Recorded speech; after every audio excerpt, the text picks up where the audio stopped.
Thumbs up? All right, cool. Thanks, everybody. Hi, my name is Terry Hastings. I'm the Senior Policy Advisor for New York State Homeland Security and Emergency Services. Joined here today by my partners here with New Paltz Institute of Disaster Mental Health, Amy Nitsa, the Executive Director, and Robin Jakowitz, who works for this Benjamin Center at SUNY New Paltz. They specialize in public policy-related research. There you go. And we're here to talk about the first ever, as far as we know, first responder mental health needs assessment that we conducted earlier this year. So, again, first time we've ever done anything like this. Institute of Disaster Mental Health is a great partner of ours. We've worked with them for many years. It was actually, I think, Amy's idea to do this. But really important work and some interesting findings. We're going to brief you all on that today. But just a little bit about the needs assessment. Really two components. The first was an anonymous survey that we sent out in the field a few months ago at this point, but I won't talk more about that, which we had an overwhelming response rate, really amazing. Exceeded my expectations tenfold. We'll talk about that data. And then there was some focus group discussions that happened after that to kind of dig into it a little bit deeper, and we have some insights from that we'll share as well. So everything's been completed at this point. The survey is done, the focus groups are done. We're working on the report. The report should be out relatively soon, and we're going to make that widely available because it's important information that everybody should really do. So with that, I'm going to turn it over to Robin, and she's going to talk you through the sort of the nuts and bolts of the process and some of the findings, and Amy will come up in a little bit and talk about some findings as well. So here you go. Hello, everybody. Thanks for coming to our session. The mental health needs assessment is based on the statewide survey of first responders and qualitative focus groups, and the survey was administered online. The survey was developed in an iterative process of research review of other surveys, and in consultation with other first responders. So as you can see here, the final survey contained 27 questions that covered issues about stress of first responder work, mental health impacts, barriers to seeking care, and some demography questions. So race and sex, and also region or state where you did and what you want to work. And there were a few opportunities for respondents to write in their responses and some qualitative answers. The survey went live in February, on February 26th. It was disseminated through county-level organizations and then to Contacts and Dishes training database. We did a little extra push into New York City and to Long Island to increase response rates in those areas, and then the survey closed in mid-April. Here we see details about the survey sample, specifically the distribution across different first responder occupations in New York State region. And our final sample size weighted is just over 6,000.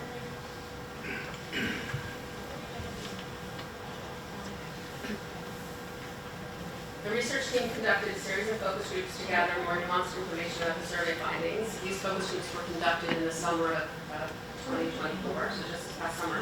And focus groups were organized by first responder occupation, and each ran for about an hour.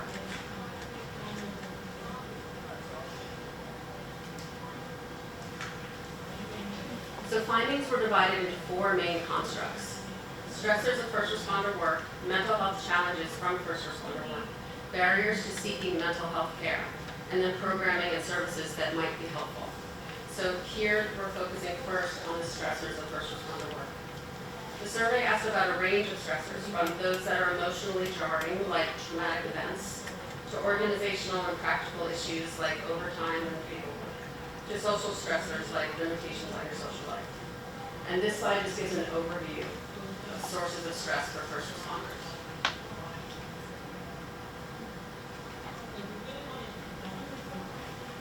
We then separated the stressors into separate constructs, and for this presentation, we placed the findings for all first responders in green and findings for law enforcement in blue.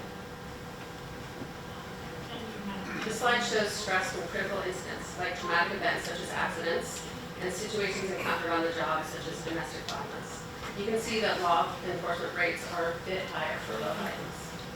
And the quote here is from a focus group or a qualitative survey response about the impact of traumatic events. It's a little fancier than the top. I'll give you a second just to read that.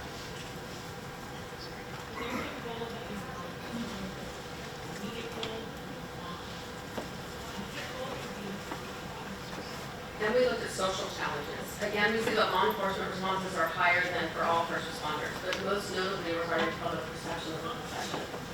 70% of law enforcement reported that the public's perception of the profession is a source of stress. And here we have a quote about that very issue. Difficulty with colleagues, lack of understanding about the work, limitations to social life were also sources of stress, although for fewer respondents, but it's still substantial.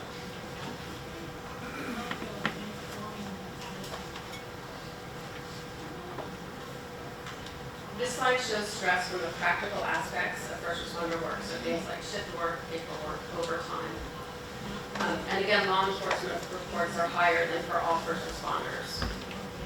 So in working through this analysis, I came to think about these practical aspects as slow burn stress. So they may not be as jarring as the traumatic effects, the traumatic events, but the slow burn of overtime or the knowledge that you might be injured on a job is really impactful. And here we have a quote that talks about how those kinds of things are a source of stress.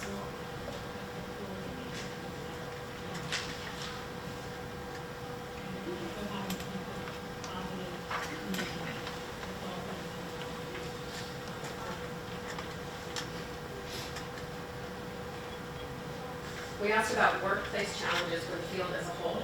So toxic work culture was cited as a source of stress by close to 90% of law enforcement respondents. And again, for the others, law enforcement is higher, except for access to health care, as you can see. And the quote here emphasizes the difficulty of challenging work environments, that if your stress levels are already heightened, it makes dealing with the more traumatic events of the job just that much more difficult. You're already in a heightened space of stress. We wrap up the stressor section with a question about the impacts of stressors on home and personal life. First responders state that their home life, their physical health, their social life, family relationships, and friendships have all been impacted by their work. And here again, the law enforcement response is higher than for the entire time.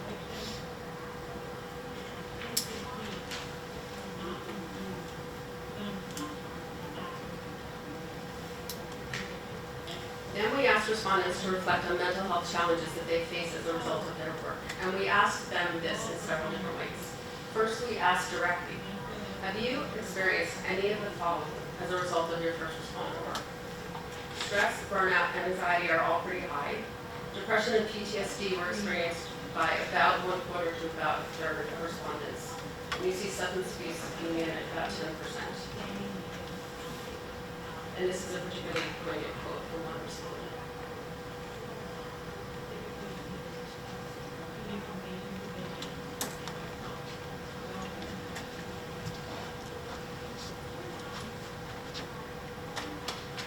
We then wanted to get at mental health issues and challenges from another perspective. So we asked about specific symptoms that are elements of larger mental health conditions like PTSD and depression. So you can see here that sleep disturbance, hypervigilance, flashbacks are quite high, and almost all others are reported by more than half of the sample. Suicidal ideation was reported by 15%, but we'll get back to that statistic in a minute.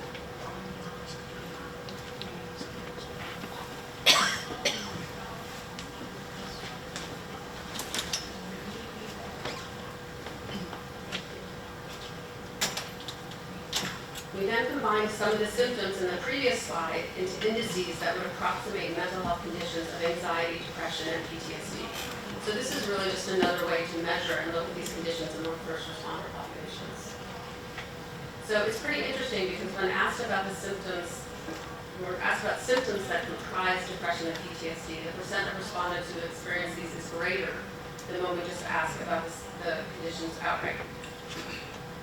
So these responses were larger than the ones we just said. Have you experienced depression? Have you experienced PTSD?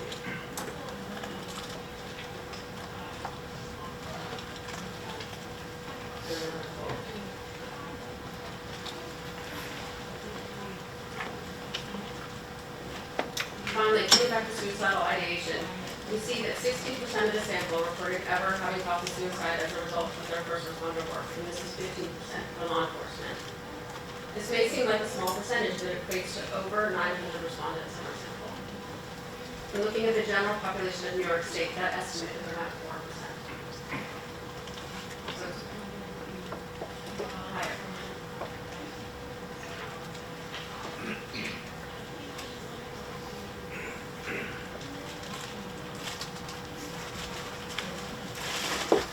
Okay, can you hear me?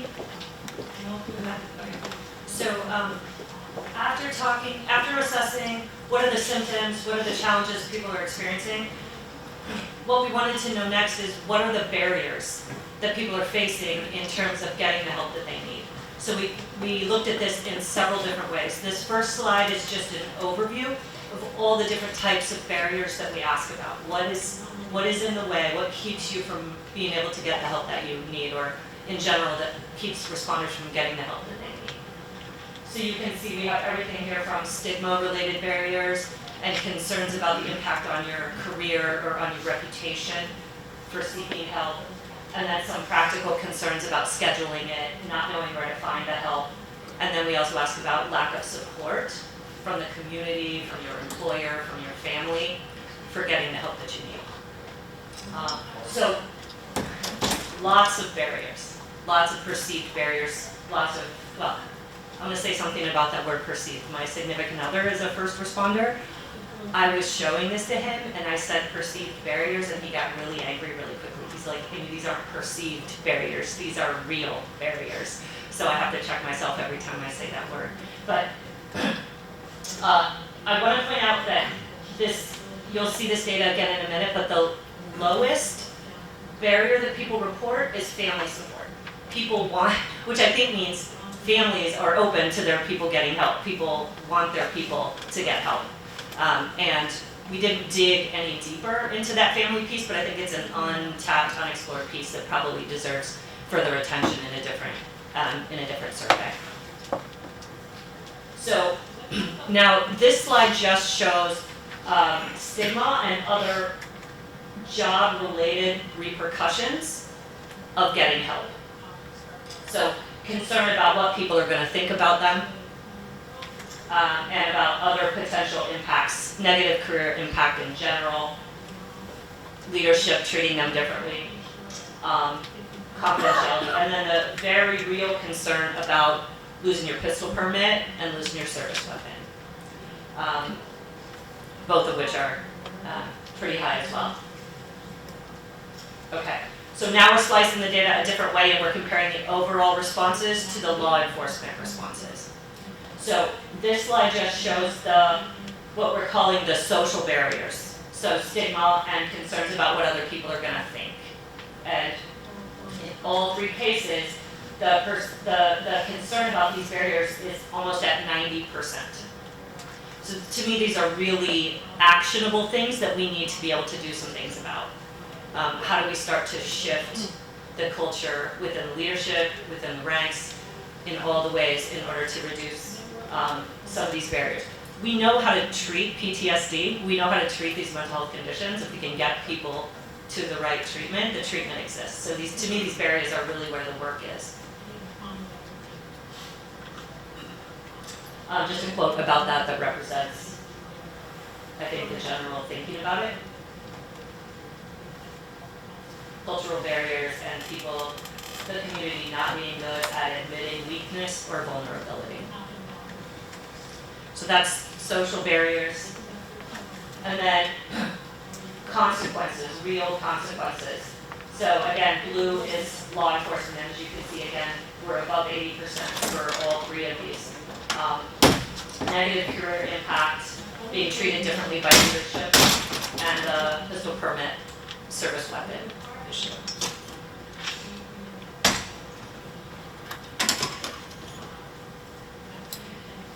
This quote, we chose this specific quote because this is something that I think we could do something about immediately. Essentially, this quote is saying we don't know where the line is. How much help can we get before it would trigger some of these consequences to happen? So if we could, without changing anything, if we could get information, accurate information to people about how much help can you get, when is it confidential, when is it not, where is that line, that might enable people to take steps that they're currently concerned about taking. And then logistical barriers to getting help. The time and the scheduling and the expense and the lack of employer support. All of which again are equal or higher in the law enforcement community than in the general first responder community that we surveyed.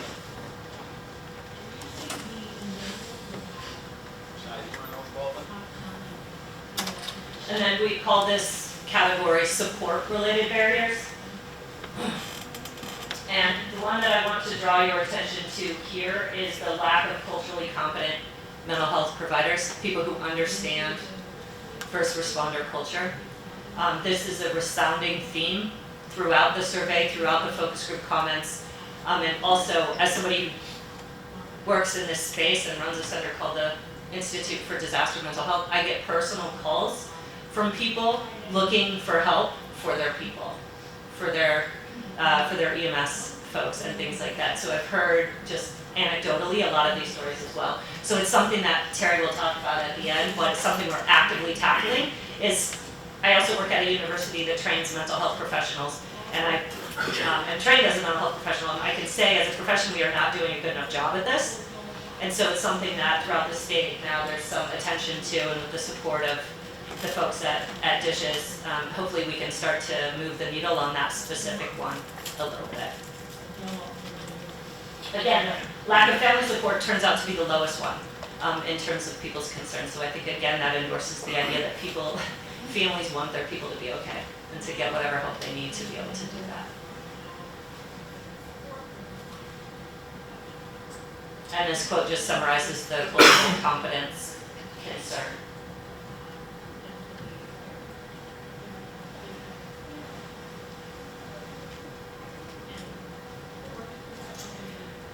So those are the barriers. And then finally we asked about what would be helpful. And we asked about that in two ways. We asked about what programming would be helpful and then what mental health services would be helpful. So here we have, we created a list of possible topics for trainings and workshops and that kind of thing. And you can see the different categories there. The highest rated, both in general and amongst the first responder community, was stress management, and that's something that my institute and Dishes have been working on for a few years now, and we're just about ready to unveil a shorter train-the-trainer one that's accessible for responders themselves to get trained on and then go train other people. So that will be forthcoming. But people are open to a fairly wide range of potential programming to start addressing some of these challenges.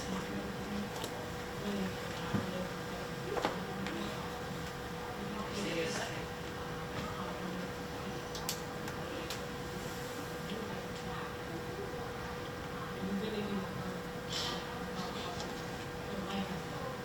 And then lastly, we ask about beneficial services. So we asked about individual therapy, we talked about peer support, we talked about couple and family therapy, and we talked about wellness activities. And again, the blue represents law enforcement. Not much difference between law enforcement and the population that responded as a whole, but look at that number. 97% of people said that if it was free and easily accessible, that individual therapy would be beneficial. We didn't say, would you go? We said, would it be helpful? And there's a distinction there, but I think we ask it the way we ask it on purpose. But 97% of people are at least open to the idea that individual therapy would be a beneficial service. So that's another thing that, along with the culture, getting people trained up to be competent to work with this population is really a point of action. But people are also very open to peer support programs, couples and family therapy, which is also huge, as you all know, and a variety of wellness activities.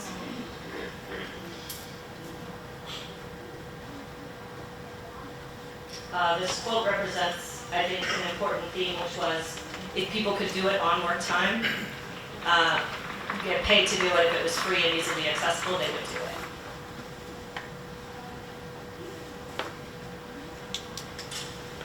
So we had some additional themes that we didn't pull out into a chart, but these are additional themes that came up both in the data and in the focus group responses. Issues of work-life balance, just the intensity of the work, being overworked and underpaid, burnout. So opportunities for physical activity, which is a wellness activity. Being paid for time to seek mental health care, I just addressed that. And then there were a lot of people who were just expressed appreciation in the survey and in the focus groups for attention to this issue. And then on the flip side of that, a lot of skepticism that we were going to do anything about it. Sort of a, here we go again with people asking these questions, what's actually going to come of this? And that's on us to do something to respond to that by doing something about it. Lots of comments and concerns about administration, management, and leadership around this stuff. The toxic work environment of fear of retribution. And then again, so the reason we pulled these two categories out, the ones on your right, are because they were such strong themes. Concerns about leadership, generally speaking, and then concerns about the repercussions of getting help. And some of them showed up in the survey data: the pistol license, security clearance as well, child custody, and then people's records being subpoenaed for whatever purpose. So the very last slide I'm going to show you is we pulled out some representative quotes from the different aspects of the survey that I'm just going to leave this here for a minute and let you read through these.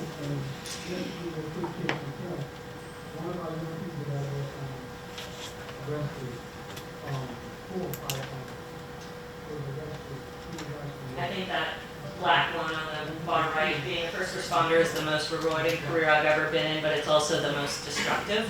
It kind of encapsulates the survey, and so now it's on us, Dishes, and all of you in this room to do something about it, and I'm going to turn it back over to Terry Hastings from Dishes, who's going to talk to you about those initiatives. All right, so just a little bit about the next steps and happy to answer questions and hear your ideas as well. I know a lot of folks in this room are passionate about this issue.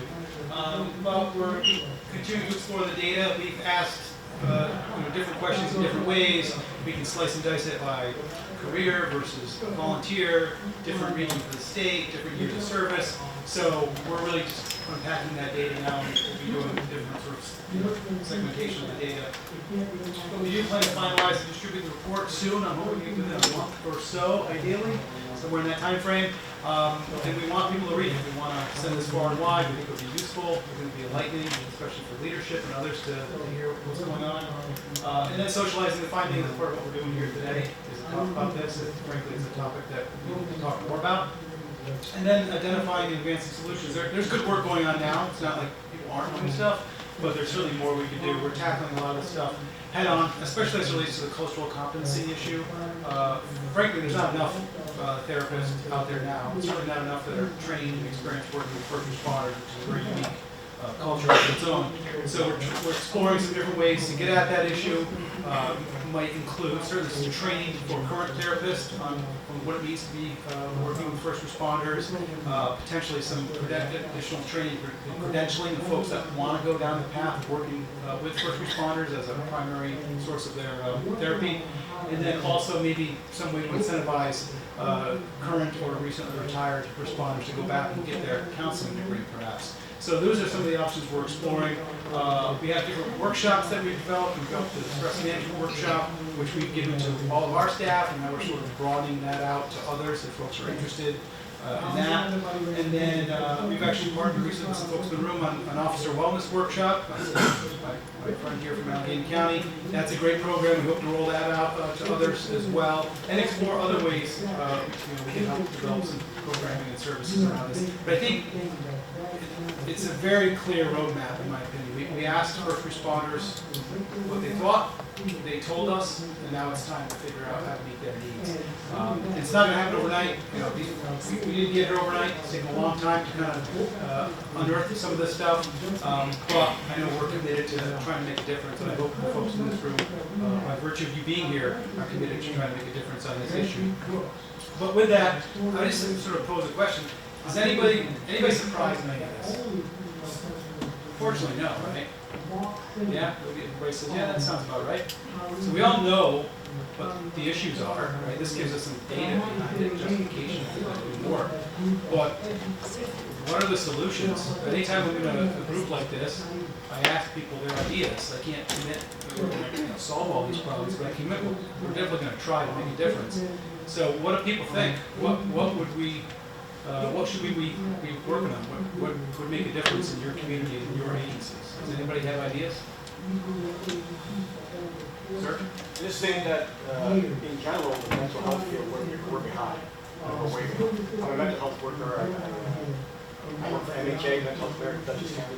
I had a program where I work out of a police station, Gibson Police Station. We have a few individuals and they're stationed to other police stations throughout the Dutchess County area. But I think we're just behind the eight ball. And unless everybody from the top down catches up or realizes that this is content for an issue, well, we're always going to be here. Right? I think it has to start there. We can have all the ideas in the world. But if the people at top are pushing it down to their officers and they're pushing it down faculty all around, we're always going to end up. Yeah, I think you're spot on. Yeah, leadership is critical to this. And you see that. You see some pretty enlightened leaders out there that are doing good things, and it's paying off. But as you saw with the survey results, there's still a healthy dose of toxic work environment, leadership not committed to it, or check the box exercise. Oh, we have the EAP program. We're good. No, you're not. You're not good. You need more. And I don't think it's something that's on purpose or anything like that. Just saying, sometimes people don't know, they're not knowledgeable. Again, this is something that's kept in the closet for so long. Commitment, you deal with anxiety, it's Yeah. natural. Yeah. Sir. So Yeah, you definitely you mentioned EAP. Is that what you said? EAP Yeah. program, you're good. There is definitely, and I'm not sure this is accurate, forgive my ignorance, I appreciate your work on this, by the way, but there's a stigma to the EAP that it's not the quality of mental health providing that you might get if you were to go out and seek something on your own and you're paying for it and that sort of thing. And again, maybe the people in the room, is that the case? I mean, if you send somebody to EAP, where does that land? Are there some of the same folks that you're going to get if you were to go out and look for help on your own? Are those the folks you're getting through EAP, or is it different? It depends on the agency, depends on the program. I know, like with the program that we're, it's great, it's kind of a referral service, but you're sort of left to your own devices to go and actually, find the therapist. Though he might give you a list of therapists or mental health providers, but it's on you to go and figure out which one might work for you. And unfortunately, it takes just one bad experience, and we saw the sort of feedback in the survey. That's why cultural competence is so important. First responders are a different breed, right? I think we all know that. So if you go, we had anecdotes where people would go, finally take the step to go to therapy, and the therapist says, I can't help you. This is like too much for me. Like that's challenging, right? So, but I think to your point, EAP, I think it depends on the program. It is a resource, a good resource, but I think you ideally might have something a little more hands-on, a little more focused on the individual. Sometimes EAP can be a little bit of a black box or bureaucratic sometimes to get appointments, things like that. But I'm not discounting it; it's important. But there should be many resources, not just one. Yeah, that was our experience. I just want to make sure I understood that. And then basically, we contracted with a mental health provider right within the police department. So it's one particular person I think that's that we send the way people to go. to and invest in that. So I just want to get a sense of EAP from you. Yeah, mixed bag, I would say. Okay. Sir? I think nonprofits work well because some officers are concerned that the agency will find out to insure stolen codes. So even if the agency is 100% paid for by insurance, and I don't know whether it's real or perceived, but in that person's mind it's real. So something like Papa in New York City, there's no paperwork that goes back to the agency, and it's paid for by private donations or whatever, the agency, they never find out there's some kind of insurance. Yeah, confidentiality is a really big issue for obvious reasons. So whatever we do, we have to make sure that that is a key component because officers and other responders really take that seriously. Sure. Kind of on that same note, when you see a mental health provider, they have no insurance, they have to do a commercial diagnosis or something like that. And once you've been diagnosed, like that's not a lot of forms. And it's not like SF-85, Yeah, there's some practical challenges and barriers, without a doubt. but I think we can find a way around some of this stuff. Sir in the back?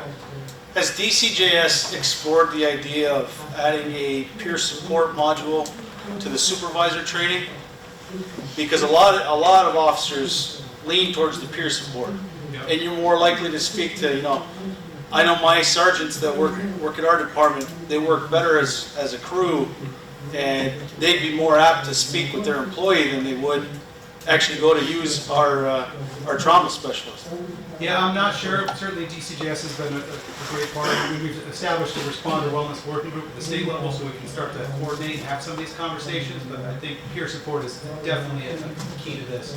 We've created a peer support team. My agency has been really helpful because we were absolutely right. People are more inclined to go to someone they know and trust as a peer than some nameless, faceless organization that they may not experience with. So peer support is a critical part of it. I think to that point about the familiar face, embedded clinicians. Yeah. Yeah, right, I think that's really the way of the future, Yep. having clinicians in with the peer support within the agency on a daily basis. So there is that familiarity. That is, I think, the gold standard, in my opinion. Speaking for myself, like having peer support, because some of these issues can be addressed with peer support. That's great, but some of them can't. Good peers know when to elevate, know when it's beyond my capability. But you need somebody to hand that person off to. It's got to be a warm handoff. It can't be here's a number to call. It's got to be, interpersonal connection. So I think the agencies that are having a lot of success are kind of doing it that way. And if I can wave a magic wand, we have therapists dedicated to first responders here in New York State exclusively. That's all they dealt with. Not there yet. Maybe someday we'll get there. Any other thoughts, ideas, reactions? So I feel like a lot of these issues boil back to recruitment and retention. Yeah. So when we talk about work-life balance and when we talk about stressors, like who's getting mandated, who could take time off, and going to a conference like this, there's a lot of great ideas for progressive policing, like peer teams, give programs. And as I'm sitting here, I'm like, well, this is great. I'm glad my agency's looking into it, but now who's assigned these programs? So as we come up with more ideas and we lose more people, it's now, hey, like I know you're supervising a shift, but now you're also taking on this peer support team. You're also doing this give program. I don't think we can really make big steps until we get our numbers back up. So another example is my agency, we got free gym memberships and we rolled out this program. If we have this amount of people working, you can work out on duty. No one's working out on duty because we don't have the people working. So that's great, that was a great thought, thank you. But cool, you can tell the city that you gave us free gym memberships, but we're not actually utilizing them. Yeah, you don't have time to use it, so what's, and that's a big part of this is the staffing issue, people being mandated. I mean, that's a bigger issue than this, but it cuts across so much of the stress and the mental health challenges of people that are, if you're having a bad day, you don't have the luxury of saying, I can't come in tomorrow always. You're mandated to come cover some of those shifts at the time. So it's a compounding problem. But I think you're spot on. That's an underlying current in a lot of this stuff is just not having the numbers to do the things you want to do. And as we've talked about, oftentimes it's, this is important. So you're in charge of the wellness program. Go figure it out. And then they're like, where do I go? Who do I talk to? What does a wellness program look like? So we're trying to create some, really leverage some of the work that Brent and folks are doing to give people a pathway to say this is what it means to do wellness. Here's some examples, some success stories, some lessons learned, some best practices, and provide. You can't just say go figure it out. You got to give people more than that. Did you have a question? Yeah, I just wanted to add to that because even with the peer support teams, it has to be the right individual. It just can't be delegated to somebody. And it needs to be someone who's going to be trusted by their peers and to be able to uphold that confidentiality piece. Yeah, absolutely, because once you breach that, if the whole program suffers and you're not going to get anybody to take advantage of it. So you do need the right people. It can't be, lowest person on the totem pole, but then you need a champion and you need leadership support to say this is important. This is something you have to do, not because we're checking a box, but because it's the right thing to do. But thankfully, as we talk about this stuff, we're seeing more and more people in leadership positions take it seriously and buy into it. So that's good, but it's a culture shift for sure. Any other thoughts, reactions, Brent? Yeah, I think that working in this field for so long, we need to educate with the proactive things to put in place based on those risk factors that we just heard about. So the more time that we can spend educating our people on, hey, you do this to combat this. I'm not sleeping well, you can hydrate. All of us can drink more water. And maybe give an incentive if you are drinking more water. Maybe have the office buy you more water. Or take it upon yourself to get more water there.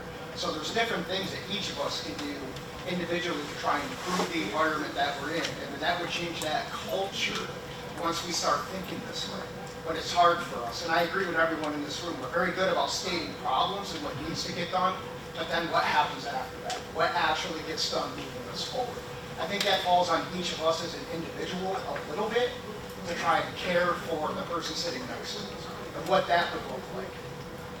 Yeah, and you're absolutely right. And it's that sort of compassion that's contagious, right? Just when people are taking the time to ask other people how they're doing and check up on people, that sounds easy and trivial, but that's the biggest thing you can do is ask, truly ask how someone's doing and truly listen to what they have to say. That's again part of the peer support. That's what they're trained to do. And, it's not the end all be all, but it's everybody can do more. Everybody can do a little something more, even if it's just asking something, right? We all guilty of it. You're just sort of head down, trying to get your stuff done. But having a conversation with someone, especially when you can tell maybe something's off, just being somebody you can talk to can go a really long way. In the back? I think the family aspect might be something interesting to tap into, since it is such a, it seems from your numbers that they do have the most support and well wishes from their family. So it might be something that you could hone in on that relationship and leverage that in some way where you use that family aspect to maybe bring in more support for the first responders. Yeah, and so we're actually participating in a wellness day that Washington County is putting on, and they're having you can bring your spouse, bring your family to it. I think that's huge, right? So bring them into the conversation, and just being willing to talk about it is big. But that's sometimes a tough subject to talk about, even with your family. But broaching that subject is important. Here and then in the back. Sorry, I just think the conversation also needs to start earlier, like at the recruit level. Yeah. Right now, there's only like 8 hours of mandated officer wellness at that level. And I think, listen, nothing's gonna prepare you for what you're gonna see, but maybe more times focused on giving tools early on could mitigate some of, the data that you're seeing. Yeah, I mean, certainly early and constantly, right? So we spend hundreds of millions of dollars a year between federal grants and just local resources that go into training and equipment and all this stuff for police officers and other first responders. We spend just a fraction, not even a fraction of a fraction of a fraction of that much on wellness related stuff. So we equip our first responders to go out and be safe in their jobs with the right equipment, but we don't give them the tools and resources to be emotionally and mentally prepared for the job. So I think we need to really kind of rethink that balance a little bit, right? I mean, every police department in this state has Bearcats and all this high-end equipment, and I'm not saying it's not needed, it is, certainly, but we need to make similar kind of investments in people's personal and emotional resilience. And we don't often think about that. It's an afterthought. So hopefully we can start to change the conversation a bit. But any other thoughts, comments, reactions in the back? One of the frustrations I've seen over the years in dealing with some officers that are looking for help is them actually finding a mental health provider. It seems like there's a little bit of a bottleneck there where, and I've brought a couple of officers over the years kind of through the process just because they've asked. And so how the state insurance works is you get a list of mental health providers and then the person calls each one. And I can tell you from experience, you get a list of 10 or 15 and the person will come back to me and say, well, only 4 got back to me and 3 of them said they weren't accepting new patients. And so it gets them kind of to the point where they don't see any options. And then they may see that 1 or 2 people that call them back, but they're not a right fit for them. Yeah. And then they're afraid to go back and try again. And they'd rather just have the person that they're not a good fit with than nobody at all. That story plays out over and over and over again. As someone that's trying to help someone along that process, that's exactly what happens. It's a full-time job trying to find a therapist, right? Just making the calls, people get back to you. Do they take my insurance? Usually no. that's brutal, right? So you're getting someone to the spot where they're willing to get help, and now it's like go run the gauntlet. So that's a big issue, but that's, one of the most critical things we can do is figure out how to broaden the number of mental health professionals that are culturally competent and available to do this work. And that made us thought, I know you mentioned earlier something about incentivizing retirees, retired law enforcement to get into mental health care.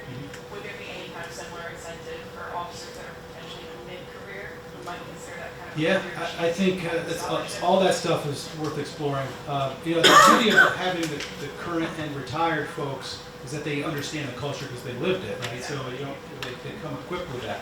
But yeah, we're looking at all that stuff, trying to find anything we can do. And it's not just one thing; it's a multi-pronged approach, right? But that, providing training for existing folks, trying to build a cadre of folks that are out there now, trying to maybe hire folks that do this work. So there's a lot of things we have to explore. Forgive me if I missed this earlier. Sorry, I came in a little bit late. But do you think maybe it would be a good idea to have, so officers that have retired, they face their own challenges in retirement. There's loss of identity, they're assimilating to civilian life where nobody cares that they were a chief. Do you think maybe if you pose it as a reciprocal relationship, like the retiree is going to help the active duty officer, and the active duty officer, it could just be mutually beneficial? Do you think that would go over a little bit better? Yeah, I do, because you're seeing these same issues, and we're putting on the spot. What is the stat? How long do people live after retirement in law enforcement? Like, there's a sort of alarming stat. 5 years. 5 years. This is something I'm actively researching, actually, is preventing police suicide after retirement. Yeah, So that's a big issue, absolutely. It is a big issue for all the reasons you mentioned, the loss of identity. But I think if you gave them a way to help, they'd be interested in helping. But yeah, that's just blows me away. And the life expectancy of 57. 2 years. So give me that stat again, Brett. The life expectancy of the law enforcement officer. 57 years old. And then what is the life expectancy of the average citizen? 70? Late 70s or something, yeah. So just marinate on that for a little bit. 20-year difference almost. If that doesn't shock you and doesn't tell you how important this issue is, then nothing will. But any other thoughts, comments in the back? I know the results have come up. A lot of us in the room are like, it's a no-brainer. There's these issues that we can all answer. Is there anything that surprised you in your research in doing this that stood out that you didn't think was going to come about with this result? Sure. I'll go. These guys are a little closer to it, but a couple things. The fact that 6,000 people took the time to take the survey speaks volumes. I thought when we started this, I said, if we get 1,500, I'll be psyched. Over 6. We had to scrub the data. Some people fill it out halfway, but so we had more than 6,000. We ultimately got to 6,003. That shocked me. And some of the statistics about beneficial, services. 97% thinking individual therapy would be useful. Right? That's huge. To me, those things jumped out. What about you guys? That's a good question. Anything jump out at you as you look at it? For me, and especially in this presentation, the public perception of the profession, it being that was such a stark difference that that for law enforcement, that was really a much bigger issue than for other first responders. Also, the repercussions and the consequences. People really talked about that, how those are real barriers to seeking care, that they're going to lose a pistol license, or they're worried about confidentiality in a child custody case someday. So those are things that really stood out for me. Any thoughts on your end? In addition to that stuff, I was pleasantly surprised by the openness to getting help.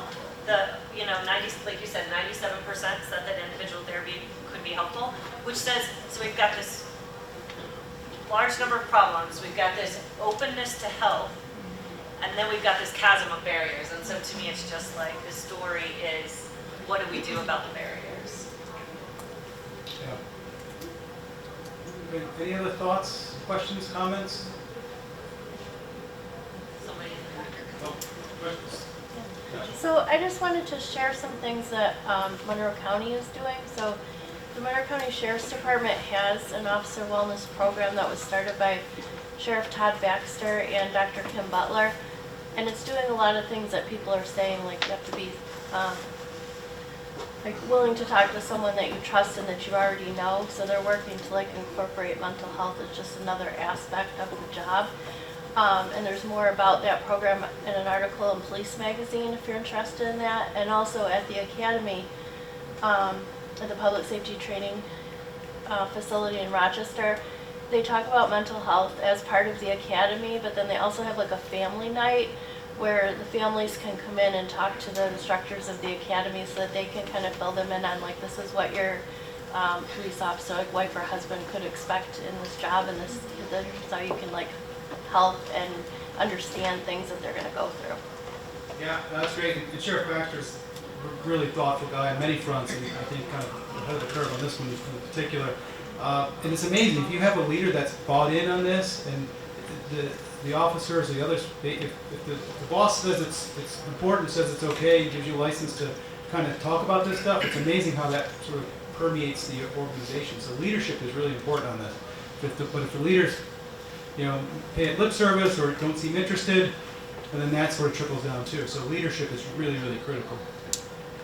Any other thoughts, questions? I think it's interesting how they invest so much money into this versus responder work, but they don't invest money to their officers' wellness. How are you going to have a good team if your officers are going through things personally and they're not assisting them? Yeah. Like, for example, I'm in the probation department. We're not considered first responders. This isn't national county. However, we have had several internal tragedies, like officers who lose their children because they've been hurt, or things like that. Really catastrophic things happen. And this is all like during COVID or after COVID. So everybody was already dealing with that. And the next day, everybody goes about their business like nothing happened. So it's just sort of dismissed. Yeah, unfortunately, you're right. Me talking. We've not made the investments, and I think we have to take a broad view of it. It's yes, I mean obviously law enforcement, first responder, that sort of, but probations, corrections, child protective worker. Lots of people deal with stressful, traumatic situations. So it really, I think no career almost is immune from this stuff. But really, when you're around people and you're around traumatic situations, it adds up pretty quickly. And sometimes it sort of comes out in ways that you don't even make the linkage always. Whether it's you're sleeping poorly or you're irritable or whatever, you don't always link it back to the stressors of your job. And that's kind of some of the stuff that we're trying to address, is just education around that. Any other comments, questions? Go back. For those of you that don't know, there's a wonderful book, just going off your point of having family members come to the academy and understand what their loved one is about to go through. It's called Emotional Wellbeing for Law Enforcement. I think it's the name of it. It's a great book. It's written in very, very plain, easy to read language, and it's also quite funny in the beginning of it. So if any of you think you can benefit from that, I would just recommend it. Yeah, thanks for that. Who's it by? I don't know. It's Emotional Survival for Law Enforcement. Gil Martin, they're saying. Yeah, there's some good stuff out there, some good podcasts. I mean, you start to see more people talk about this, so I think that's part of the solution, is just more people talking about it, people sharing ideas, what works for them, getting people bought into the idea. It's taken a long time, but I think we're starting to see some progress there, but we have more to do, without a doubt. Good. We got a few minutes. A quick show of hands, how many agencies have a wellness program of some kind? Okay. About a third. Okay. And it's working out for the most part, hopefully. I mean, is there any real interesting sort of ideas that you guys are? I know stuff that you guys are doing a lot. I mean, I would say that one of the challenges we have, we start at the academy level. I think it's great that recruits are very receptive to it. We spend 3 months with there every week between doing their agility exams. We do PT with them every week. We try to hit every aspect and mention of wellness, training. We bring in nutritionists, we bring in chaplains, financial advisors. You name it, we kind of try and visit them. We do family nights, all kind of outside speakers to come in. But what happens when they enter the deputy commands or the jails and they start to work with officers who are cynical or negative towards wellness, what we're finding is, unfortunately, 6 months to a year years, they start to develop these negative habits almost. And then, unfortunately, like everybody else in this room being mandated once a week, twice a week, 3 times a week, start to become a little bit more cynical and lose that positivity, that side of wellness. So those are some hurdles and barriers that we're trying to get past. Yeah, for sure. One way, we looked at the data, we asked about length of service, and one thing that we found is that your mid-career people are the ones who are struggling the most, and that kind of makes sense if you think about it. So it's just interesting, you know, I don't know if people need a refresher or kind of in the middle of the career, some kind of extra support, but that was one thing that we found. I think what they really need is just an environment, because especially if you're getting mandated on a regular basis, that environment that you're in needs to change. It needs to have all these positive things that we've talked about here today incorporated somehow in that environment. So it's no longer a choice, it's just what we do. That these positive things are there for you, whatever they look like, and whatever's going to work the most for your agency need to be implemented and given to officers, not as a choice, but they're just there. And then that creates that culture change that I think you were talking about. Yeah, absolutely. That's available all the time. Yeah. That's available all the time. Yeah. Sir? Don't we think, we spoke that, I feel like it always comes down to money. Yeah. And leadership, No. right? There's no money for that. Yeah, but I mean, So, Brett, I know all you- these ideas are great, but Yeah. if it's not in the budget, it's gonna get cut.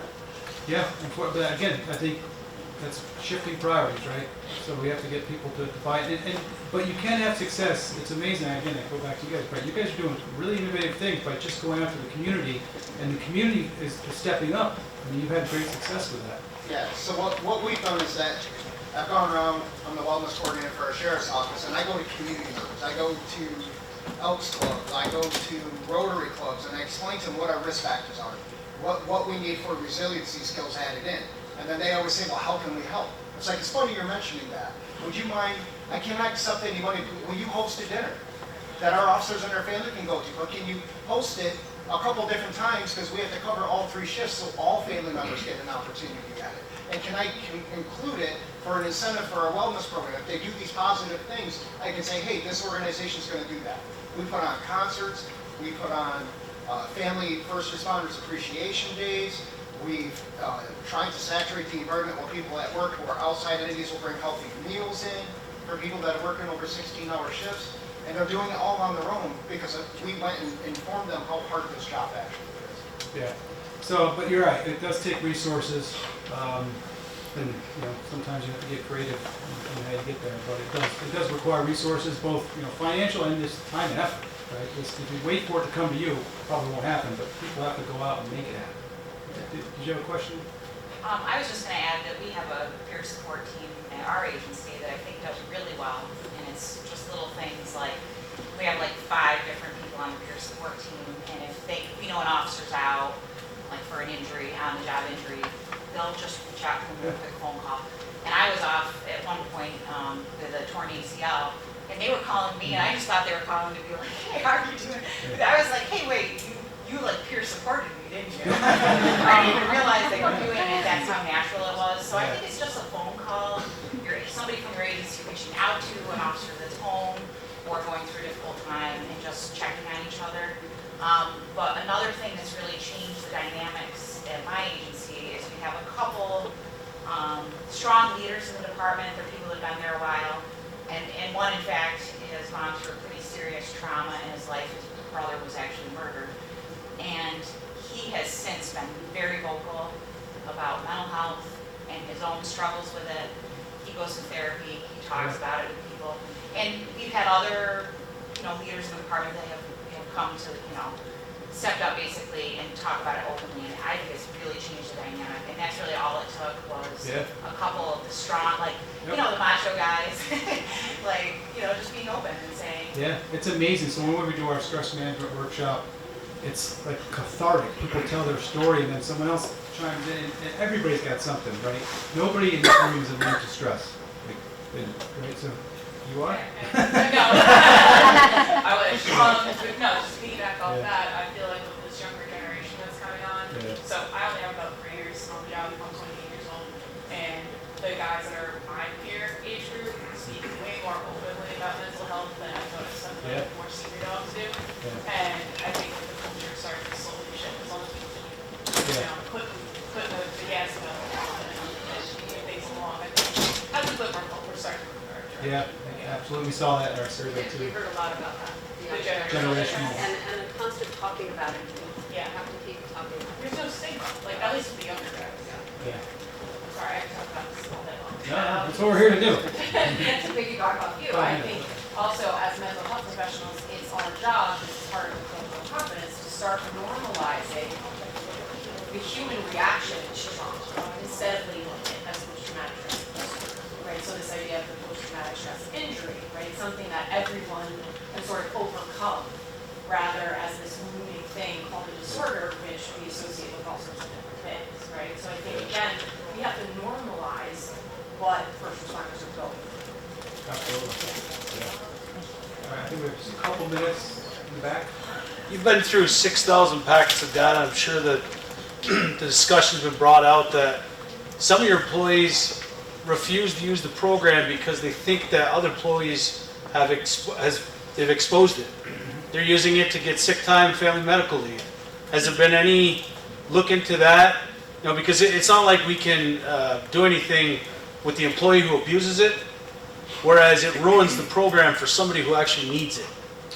Yeah, I haven't sort of uncovered that as part of the data. I didn't see, I mean, you guys were closer to it. I'm not to say that doesn't happen, I'm sure it does. It happens. But I you know, it's unfortunate that that's the case, but I'd rather have those programs and services available, even if, you know, a few bad apples take advantage, than not have them available, because I think it's so important for people that do genuinely need it. But like anything you do, there's going to be someone that, you know, does it the wrong way. But that's we'll look into that, because I think we had, you know, lots of sort of open-ended feedback, but I don't know if we uncovered a lot of that sentiment. But, I didn't see that. yeah, but I'm sure it exists. And it does give programs, you know, potentially a bad name if someone takes advantage of it. I think we have time for maybe one more question. Who wants the last word on this topic? No one wants to be. I guess we're standing between you and happy hour, right? So, a dangerous spot to be. Well, thanks for taking the time to listen to us today. Thanks for the work that you're doing in your departments, and we'll stick around for a little bit. Then we'll ask more.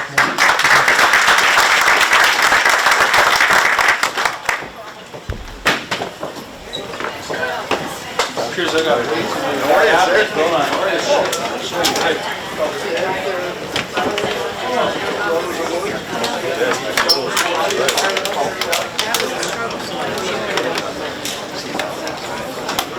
It's because he had a lift on certificates and full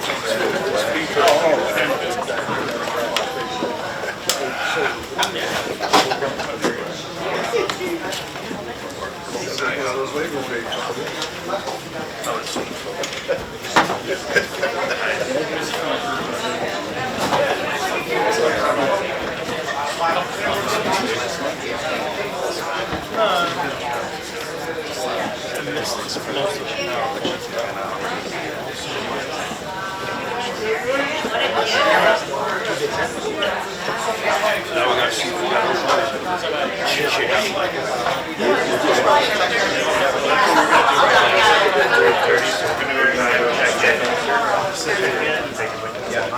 Settle in, hour in process. I was going to ask later. Maybe around 4:30 now.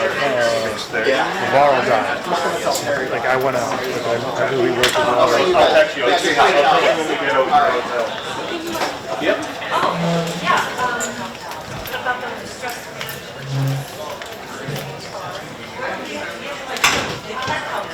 Yeah. I got you. Folder ready.